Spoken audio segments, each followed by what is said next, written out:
नमस्कार, मैं रवीश कुमार और आप देख रहे हैं सनातन एक्सप्रेस। भारत ने GIFCT में विदेशी मुद्रा निपटान प्रणाली शुरू की है। अब डॉलर लेन देन भारत में ही निपटाए जाएंगे, जिससे वित्तीय संप्रभुता को बल मिलेगा। बढ़ते हैं अगली बड़ी खबर की ओर। 8 अक्टूबर से UPI पेमेंट्स में बायोमेट्रिक ऑथेंटिकेशन शुरू। अब चेहरे या फिंगरप्रिंट से पेमेंट संभव होगा। डिजिटल इंडिया का नया कदम। बढ़ते हैं अगली बड़ी खबर की ओर। AI कंपनी एंथ्रोपिक जल्द ही भारत में अपना पहला दफ्तर खोलेगी। 2026 में बेंगलुरु में शुरू होगा यह सेंटर, जिससे भारत को AI हब बनाने की दिशा में बढ़त मिलेगी। बढ़ते हैं अगली बड़ी खबर की ओर। विश्व बैंक ने कहा, अमेरिकी टैरिफ से भारत के निर्यात को झटका लग सकता है।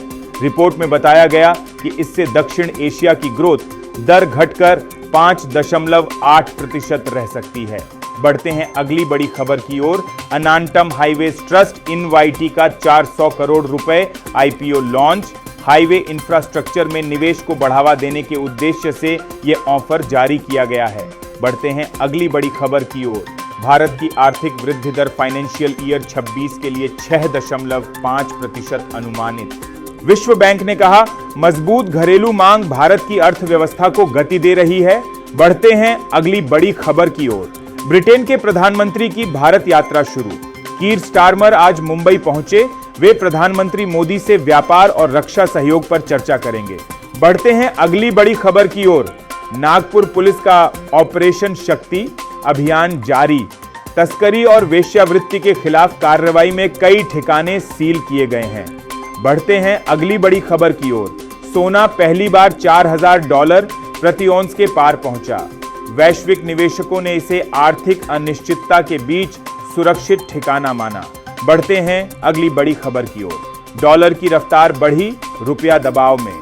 मुद्रा बाजार में रुपया 88.80 प्रति डॉलर तक पहुंच गया। RBI पर निगाहें टिकी हैं। बढ़ते हैं अगली बड़ी खबर की ओर। भारतीय IT सेक्टर को फिर सुस्ती का सामना करना पड़ सकता है। अमेरिकी मांग घटने और टैरिफ बढ़ने से कंपनियों के परिणाम कमजोर रहने की संभावना। बढ़ते हैं अगली बड़ी खबर की ओर। भोपाल लखनऊ वंदे भारत ट्रेन लॉन्च के लिए तैयार। ट्रायल फेज पूरा होने के बाद यह रूट जल्द शुरू होने वाला है। बढ़ते हैं अगली बड़ी खबर की ओर। NITI आयोग ने व्यापार नीति में चीन पर संतुलन का सुझाव दिया। रिपोर्ट में कहा गया कि भारत को विविध निर्यात रणनीतियों की आवश्यकता है।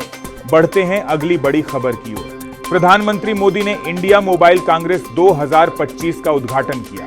यह एशिया का सबसे बड़ा टेक और टेलीकॉम इवेंट है, जिसमें 100 से अधिक देशों की भागीदारी है।